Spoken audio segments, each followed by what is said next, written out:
Hello guys, Radhe Radhe. तो मैं आज आप लोगों को बताऊंगी कि छठी की पूजा कैसे करते। आज मैं आप लोगों की पूरी पूजा दिखाऊंगी कि छठी कैसे भरते, क्योंकि बहुत से लोगों के पास लड्डू गोपाल जी होते हैं और उनको नहीं पता होता है कि छठी की पूजा कैसे करते हैं। तो आज मैं दिखाऊंगी आपको। सबसे पहले आप उनको आसन से उतार लीजिए। उसके बाद आपको क्या करना है, कोई अच्छा सा कपड़ा ले लें, साफ सा कपड़ा लेकर उसमें लड्डू गोपाल जी को विराजित करें और एक कटोरी लेकर उसमें आप थोड़ा सा घी ले लें। घी आप गरम करके लगाना, मतलब गरम ना रहे, ठंडा हो जाए तब आप उनके पूरे शरीर पर मालिश करना, क्योंकि छठी के दिन लड्डू गोपाल जी के पूरे शरीर पर अच्छी तरीके से मालिश की जाती है। क्योंकि यह शास्त्रों में भी है, क्योंकि लड्डू गोपाल जी छोटे से बालक होते, तो उसी प्रकार उनकी हम पूजा भाव उसी प्रकार हम करते हैं।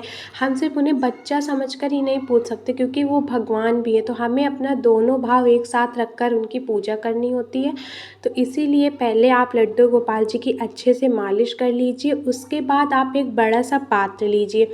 बड़ा सा पात्र लेने के बाद आपको दूध लेना है, क्योंकि आज के दिन लड्डू गोपाल जी को, छठी के दिन लड्डू गोपाल जी को जो है दूध में 3 बार डुबकी लगवाई जाती है।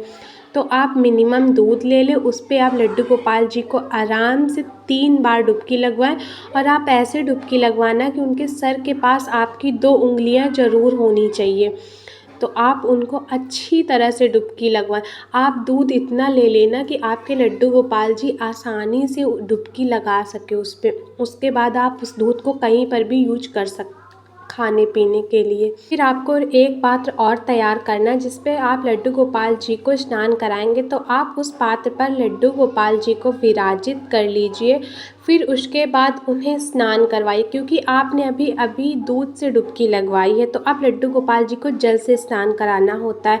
और आप शहद से भी स्नान जरूर करवाएं, क्योंकि छठी के दिन लड्डू गोपाल जी को आप पंचामृत या शहद से स्नान करवा सकते हैं। तो आप लड्डू गोपाल जी को शहद से स्नान करवाएं, ताकि आपके लड्डू गोपाल जी चमकदार बने रहें और चमकते रहें हमेशा। आपको शहद से उनके पूरे शरीर की अच्छी तरीके से मालिश कर लेनी है। आप सही प्रकार से उनके पूरे शरीर पर शहद लगाएं। उसके बाद आप उस जल से स्नान करवा दें।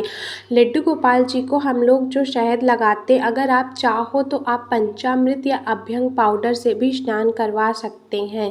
तो मैंने अपने लड्डू गोपाल जी को शहद से स्नान करवाया था। उसके बाद आप उनके अच्छे से शहद जो भी लगा रहता है ना, आप जल की सहायता से आप धीरे धीरे करके स्नान कराने पे आप सारा शहद उनका हटा दें। फिर आप लड्डू गोपाल जी को टॉवल या उनकी हैंकी से आप अच्छे से पोंछ लिए, जिससे आपने जल से स्नान करवाया अगर उनके शरीर पर लगा हो तो आप अच्छे से उनको साफ कर लीजिए, अच्छे से उनको पोंछ लीजिए। उसके बाद हमें क्या करना है, जो भी आज छठी के दिन मतलब श्रृंगार करना होता है, आप सारा उनका श्रृंगार का सामान रख लीजिए। जैसे मैंने अपने लड्डू गोपाल जी के लिए पीले वस्त्र निकाले थे, क्योंकि छठी है तो ऑब्वियस सी बात है आज के दिन हम अपने गोपाल जी को पीले वस्त्र ही पहनाएंगे। तो मैंने अपने लड्डू गोपाल जी का श्रृंगार स्टार्ट कर दिया था। सबसे पहले मैंने उनको वस्त्र पहना, देखिए उनका वस्त्र उनके ऊपर कितना सुंदर लग रहा था। फिर उसके बाद ना मैंने लड्डू गोपाल जी को चंदन श्रृंगार देना स्टार्ट किया, क्योंकि ज़्यादातर मैं अपने लड्डू गोपाल जी को चंदन श्रृंगार ही देती हूँ, क्योंकि मेरे लड्डू गोपाल जी को चंदन श्रृंगार बहुत ही प्रिय है। धीरे धीरे सबसे पहले मैंने उनका तिलक बनाना स्टार्ट किया, क्योंकि चंदन श्रृंगार आप चाहो तो बहुत से तरीक़ों से आप उनको ठाकुर जी को दे सकते हो। तो मैं चंदन श्रृंगार में क्या करती हूँ, सबसे पहले उनका तिलक बना लिया। उसके बाद ना मैं अपने ठाकुर जी को पत्रावली श्रृंगार जरूर देती हूँ, क्योंकि पत्रावली श्रृंगार ठाकुर जी का सबसे प्रिय श्रृंगार था। क्योंकि वह श्रृंगार राधा रानी को भी होता था, इसलिए ठाकुर जी को वो श्रृंगार बहुत पसंद था। तो मैं सबसे पहले लड्डू गोपाल जी का पत्रावली श्रृंगार कर रही थी। देखिए मैंने स्टार्ट भी कर दिया था, और आप देखना भी पत्रावली श्रृंगार बहुत ही सुंदर होता है, क्योंकि ठाकुर जी मेरे बहुत प्यारे लगते हैं पत्रावली श्रृंगार पे। तो मैंने अपना पत्रावली श्रृंगार डन कर दिया था, और मेरे गोपाल जी बहुत सुंदर लग रहे थे। फिर उसके बाद मैंने उनको आभूषण पहनाना स्टार्ट किया। जितना भी उनका आभूषण था, गले का हो गया, हाथ का हो गया, उनका धीरे धीरे मैंने पूर्ण श्रृंगार स्टार्ट कर दिया था। क्योंकि चंदन श्रृंगार करने के बाद हमें उन्हें सारी ज्वेलरी पहनानी होती है। तो मैंने अपने ठाकुर जी को सारी ज्वेलरी निकाल के रख ली थी पहले ही। तो मैं अपने गोपाल जी का श्रृंगार करने लगी थी। उसके बाद मैंने ना उनको उनकी कलिंगी दी।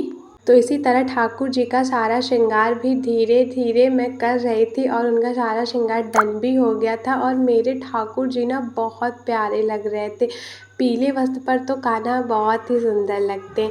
तो मैंने अपने ठाकुर जी का श्रृंगार कर दिया। फिर उसके बाद भाई आज छठी थी तो लल्ला को दर्पण दिखाना भी तो ज़रूरी है ना। लेकिन दर्पण दिखाने से पहले हम ठाकुर जी को उनका इत्र सेवा ज़रूर देंगे, क्योंकि हमारे ठाकुर जी को इत्र भी बहुत प्रिय था। तो पहले मैंने उनको बेला का इत्र लगाया, फिर उसके बाद मैंने उनको उनका दर्पण दिखाया, क्योंकि भाई लल्ला की आज छठी थी तो हमारे लल्ला बहुत प्यारे लग रहे थे। फिर सारा श्रृंगार कंप्लीट होने के बाद मैंने भोग प्रसादी लगा दी थी। मैंने जो भी कढ़ी वगैरह लगती है तो मैंने कढ़ी लगाया था ठाकुर जी को, वो सब उनका भोग लग चुका था। फिर मैंने अपने ठाकुर जी के लिए काजल पारा। काजल आप देसी घी या बादाम का पार कर लगा सकते हैं, पर काजल आप ऐसे लगाना, पहले उसको उंगली में रख लेना, अगर थोड़ा सा ठंडा हो जाए फिर ही ठाकुर जी के कोमल से नैनों में आप काजल लगाइए। काजल लगाने के बाद हमने उनसे प्रार्थना की कि प्रभु अगर कोई गलती हुई तो क्षमा करना, भोग प्रसादी स्वीकार करें। उसके बाद हमने न्यौछावर की, आरती की और इस तरह से लल्ला की छठी भर दी जाती। जय श्री राधे, हरिवंश गोविंद।